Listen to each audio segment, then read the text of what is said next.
અનુસૂચિત જનજાતિ છે તેમાં આવતા નથી. એટલે હવે પછી આપણા રીત રિવાજો, આપણી બોલી, આપણી ભાષા, આપણા પહેરવેશ એ બધા પ્રસંગો પૂરતા પણ જાળવે અને એના માટેની જાગૃતિ લાવે છે. તો હવે પછી આપણે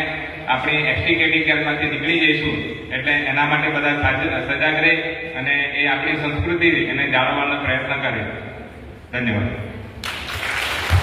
આપણા 10 કે 15 મિનિટ આમ તો અડધો કલાક પણ નાટક ચાલી શકે, પણ આપણે સમય મર્યાદામાં ટૂંકું કહ્યું છે. પણ મેસેજ એ જ છે કે આપણે જે સંસ્કૃતિમાંથી આવીએ છીએ, જેના થકી આપણને સરકારી નોકરી મળી છે, એ સંસ્કૃતિને ટકાવવાની જવાબદારી તમામ આદિવાસી અગ્રણીની છે અને યુવાનોની છે. અને એ મેસેજ આપણા દરેક કુલ પરિવારમાં જાય એવી અભ્યર્થના. જય જોહાર, જય આદિવાસી.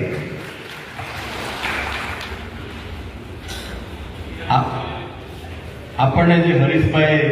જે મેસેજ આપ્યો, તે મેસેજનો જવાબ હું હરીશભાઈને પણ આપું છું અને તમામ સામે બેઠેલા મારા વડોદરા ગ્રુપ પરિવારને પણ આપું છું. હરીશભાઈએ જે અત્યારે એફિડેવિટ ટેસ્ટની વાત કરી, એ એફિડેવિટ ટેસ્ટ માટે આપણું જે સમાજનું કેલેન્ડર બન્યું છે, વાળવા કુળ પરિવારનું કેલેન્ડર, જે બનના હે તેમાં દરેક વસ્તુ લખેલી आहे કે तुमरो धर्म केणो, तुमरा देवी देवता केणा, तुमरा જે તમારા જે પ્રસંગો બનાવે એ પ્રસંગો શું, હોળી, દિવાળી આપણી છે કે બીજાની છે, એ બધા જ અંદર લખેલા છે. તે કેલેન્ડર આપણે બનાવતા દર વર્ષે અને આપણા બી ગ્રુપમાં પણ એ કેલેન્ડરે પહોંચેલા છે. તે બધા વિનંતી આવે કે એ વાંચ્યા ને એમાં આપણે હીખું ના ને એમાં હીકીને પછી આગલો સમય આપણો જે કપડાઓ ના તાણે આવી लड़ाई लड़ू लाग की तलवार तुम्हें नहीं जाती, याद रखना. तुम्हें नी तलवार जो तुम्हें भूली जजा ने ते तुम्हारा लोग कापी लागे.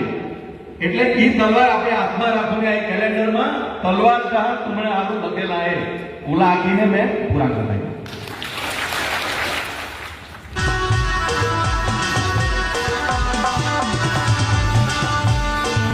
બરમદેવ કુળનો દેવતા થાય, કંસરીમાં કુળની દેવી થાય. બરમદેવ કુળનો દેવતા થાય, કંસરીમાં કુળની દેવી થાય. ટોળિયા આદિવાસી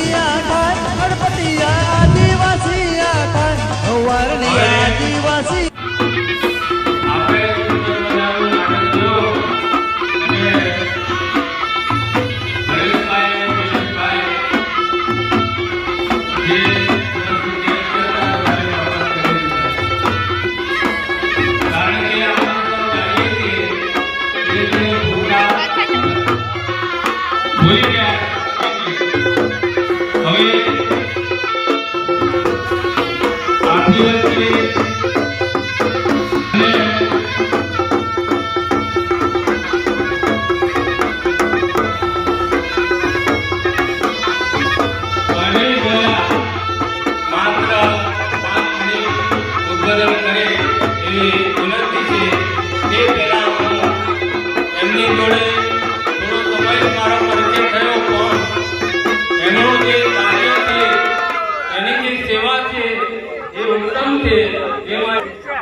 અત્યારે 22 તારીખે જે પુરુષ સંમેલન થયું સમસ્ત ધોળિયા સમાજનું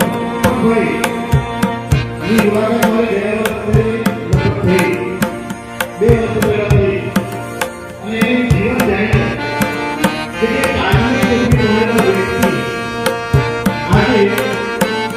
આધ્યાત્મિક વાતાવરણને મજબૂતી આપતો હોય એક મહિનાની અંદર આ વર્ષનો તણાવ આપતો બિઝનેસ હોય પૈસાની કોઈ કમી નહીં છતાં આપણા સમાજમાં કેટલાક પૂરી ગામે ગામ આવીને જાગૃત કરવાનો પ્રયત્ન કરી રહ્યા છે તો જોરદાર મિત્રો બતાવતી આવેદન કરીએ અને 22 તારીખે સમસ્ત ધોળિયા સમાજના પ્રમુખ મંત્રીને નિમંત્રણ એક મંચ પર આવો આપણે બધા મળીને કંઈક કરીએ અને આપણા ધોળિયા સમાજ માટે તો એને એટલા માટે કહીશ કે 562 રજવાડા એક કરવાનું કામ સરદાર પટેલે કરેલું આપણા લગભગ 200 ઉપર કુલ પરિવાર છે 278 કુલ પરિવાર છે અને એને એક મંચ પર લાવવાનો ભગીરથ પ્રયત્ન ચંપકભાઈ કરી રહ્યા છે એકવાર જોરદાર રીતે તારીથી આયોજન કરીએ મોટા ભાગે ઘણી વાત થતી હોય કે ભાઈ કુળમાં શું થાય ખાઈ પીને છૂટા પડે પણ એવું નહીં ભાઈ મારી અત્યારે ગવર્મેન્ટ નોકરી ચાલુ છે મારે 2 શબ્દ બોલવા પાછળનો હેતુ એ જ છે કે આપણા ઘણા બધા ગવર્મેન્ટ નોકરીવાળા છે દરેક કુળમાં છે પણ એ કોઈના કોઈ કારણસર ડરે છે અથવા તો ટાઈમ કાઢતા નથી આપણને આજે રવિવારની રીતે રજા મળી છે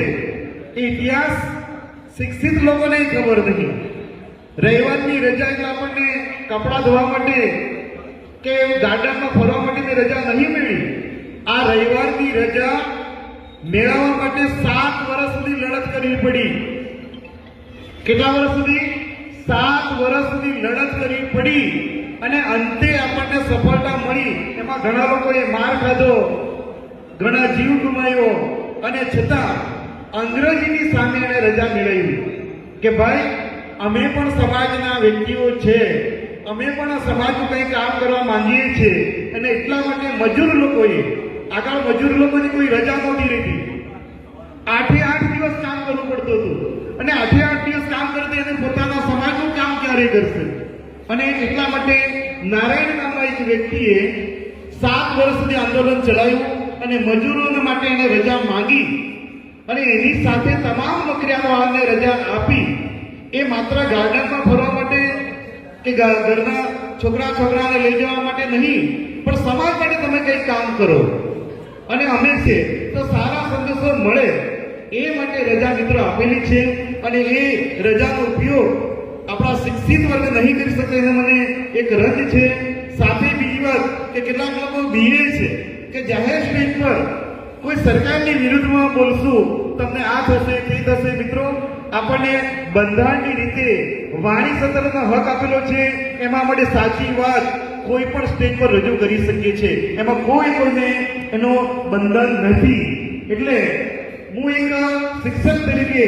એક વિનંતી કરીશ કે ચંપકભાઈ જે કામ લઈ રહ્યા છે જે અંધશ્રદ્ધા સાથે ખોટા રિવાજો મોરારી બાપુ જે વિશ્વ વંદનીય કથાકાર છે એમણે સ્ટેજ પરથી એમ કીધું છે વ્યાસપીઠ પરથી અમારા સમાજમાં અમે વાસ્તુ પૂજન કરતા નથી આ કોઈ ગરગોળા નહીં હોતું કોઈ જાહેર સ્ટેજ પર અને એનો તમે વિડીયો સાંભળી લેજો કોઈ કરાવતા હોય તમે એને ના પાડતા નથી અને આપણા સમાજ સિવાય બાકીના જેટલા સવર્ણના સમાજમાં 12માં હું ગયો છું અહીંયા હજારોની સંખ્યામાં બોલાવતા નથી એનું એકમાત્ર કારણ છે કે ખોટા ખર્ચાથી લોકો દૂર રહે છે આજે અમારા વાઢવા કુળ પરિવાર સમસ્ત વાઢવા કુળ પરિવારનું આજે 30મું સ્નેહ મિલન સંમેલન યોજવામાં આવ્યું છે મોલેશ્વર મંદિરમાં એના હોલની અંદર ત્યારે અમારા આજના જે સંમેલનના જે મુખ્ય યજમાન છે એ અમારા દિનેશભાઈ છે એમને પણ ખૂબ ખૂબ ધન્યવાદ આપું છું અને અમારું જે સંમેલન જે દર વર્ષે જે સંમેલન અમે યોજીએ છીએ એ સંમેલનના હેતુ એ છે કે અમારું જે કુળ પરિવાર છે એ કુળ પરિવારના મુંબઈથી લઈને અમદાવાદ સુધી અમારા વાડવા કુળ પરિવારના સભ્યો રહે છે. તો એ સભ્યો બધા એક જગ્યા પર એકત્રિત થાય, એકબીજાની ઓળખાણ થાય. અમે બધા એક લોહીના છે. કુળ પરિવાર એટલે એક લોહીના, કોઈક ને કોઈક જગ્યા પરથી પહેલા છૂટા પડી ગયેલા લોકો છે અને એ બધા લોકો એક જગ્યા પર ભેગા થાય અને કુળની અંદર જે કંઈ છતીઓ હોય એ છતીઓ દૂર થાય અને અમારા કુળ પરિવારમાં જે શિક્ષિત લોકો, બે શિક્ષિત લોકો છે એ શિક્ષિત થાય અને અમારા કુળનું શિક્ષણ ખૂબ આગળ જાય અને અમારા કુળ પરિવારના બાળકો ખૂબ આગળ જાય ભવિષ્યકાળમાં. એ માટેનું અમારું આ આયોજન અમે દર વર્ષે કરીએ છીએ. જય જોહાર. આ વાડવા કુળનું સંમેલન 30મું જે સંમેલન સ્નેહ સંમેલન જે રાખ્યું એ મને દિલથી એવું થયું કે હું બી વાડવા કુળનો એક પરિવાર છું તો હું કેમ નહીં મારા વલસાડના આંગણે બોલાવું. એ હેતુથી મેં ગઈ વર્ષે ડિક્લેર કરેલું કે આવતા વર્ષે જે 29મી ડિસેમ્બરે 2024ના રોજ જે સ્નેહ સંમેલન છે વાડવા કુળનું એ હું વલસાડ મુકામે ચંદ્રમૌલેશ્વર મહાદેવના મંદિરમાં રાખીશ અને સૌને હું આવકારું છું. જય જોહાર. શું એજન્ડા શું છે આજે સમાજ માટે? સમાજ માટે કે જે લોકો ગરીબ લોકો છે, જે ભણી નથી શકતા, જે વ્યસનો કરે છે, યુવાનો આજના યુવાનો, એ લોકોને સંદેશો આપવાનો છે કે તમે માંસ મચ્છી વ્યસનથી દૂર રહો અને બધા નોકરી કરો અને આગળ ભણો, એવી અમારી શુભકામના. અને હું પોતે બેંકમાં જોબ કરું છું. હું લોકોને એમ પણ કહેવા માંગુ છું કે કોઈને ભણવામાં જો પૈસાની તકલીફ પડતી હોય, ફી ભરવાની, તો બેંક સહાય આપે છે અને અમારે વાડવા કુળ બી કોઈ બી જરૂરિયાત હોય તો પરિવારને મદદ કરવા તૈયાર રહે છે એવું હું કેમ છું.